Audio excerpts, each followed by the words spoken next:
Ethanol, the molecule commonly known as alcohol, is responsible for causing drunkenness and has a simple structure made up of just a few carbon atoms.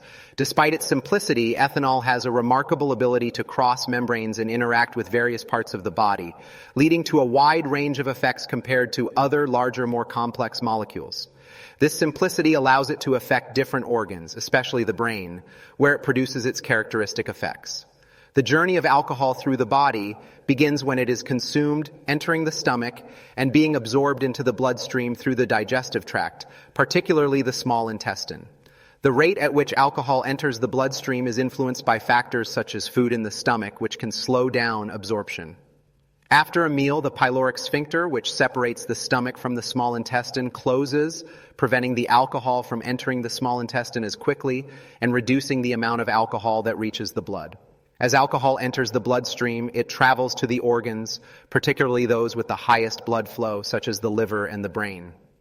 The liver plays a key role in breaking down alcohol, where enzymes like ADH, alcohol dehydrogenase, convert alcohol into acetaldehyde, a toxic substance.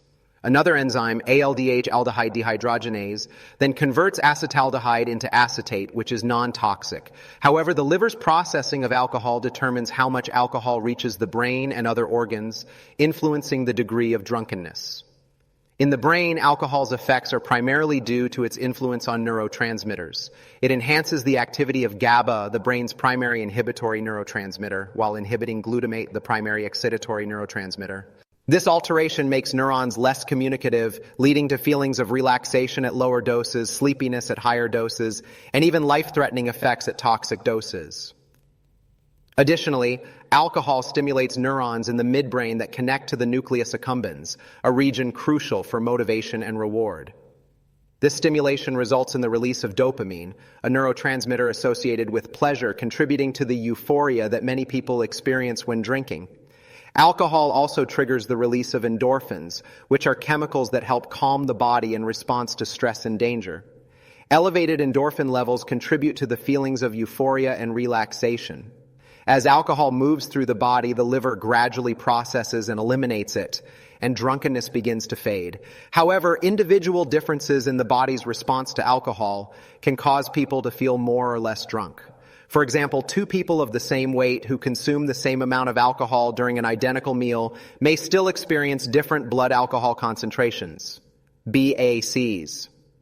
This difference is because women generally have less blood volume than men and a higher percentage of fat, which requires less blood than muscle. Therefore, with the same amount of alcohol in the system, women will have a higher BAC due to their smaller blood volume.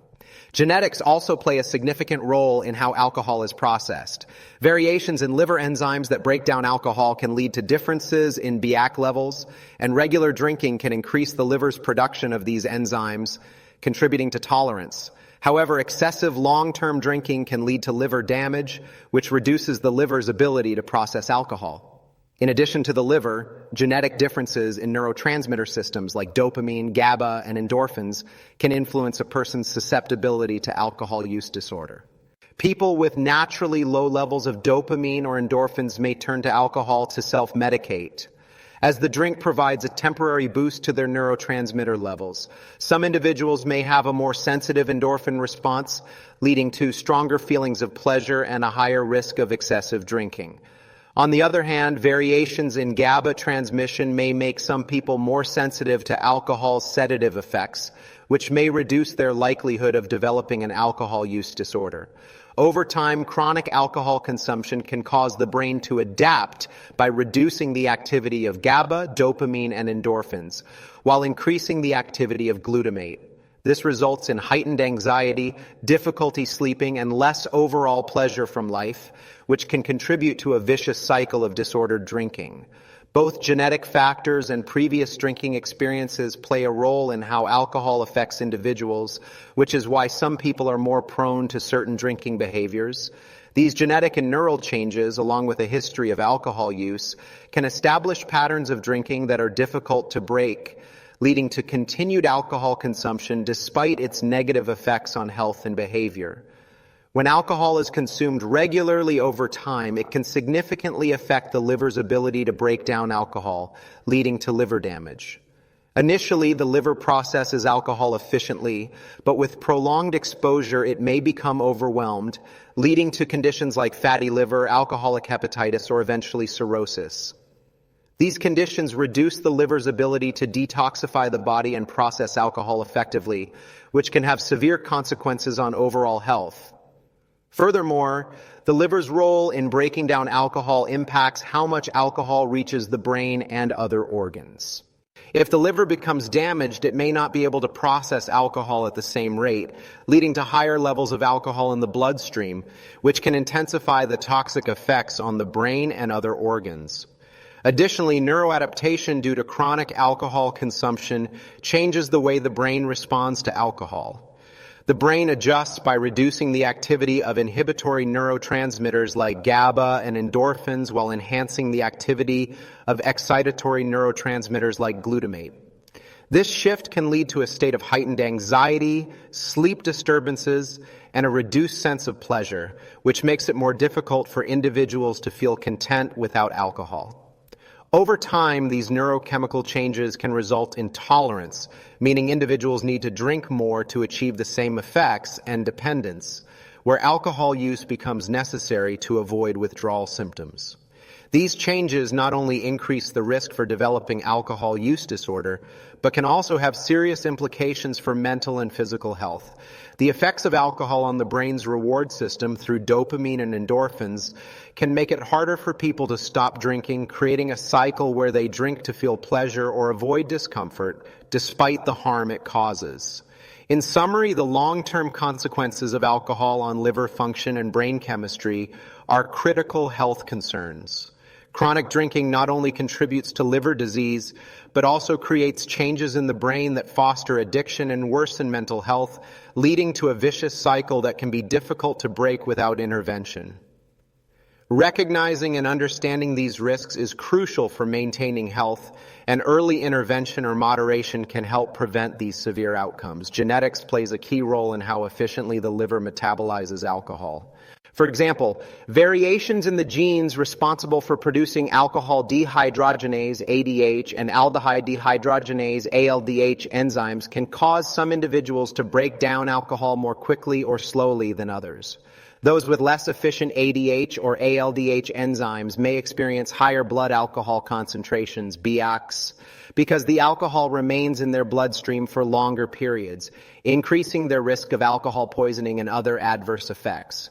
On the other hand, people with a more efficient metabolic process may feel the effects of alcohol less intensely, which can sometimes lead them to drink more to achieve the desired effects, potentially increasing their risk of developing alcohol use disorder.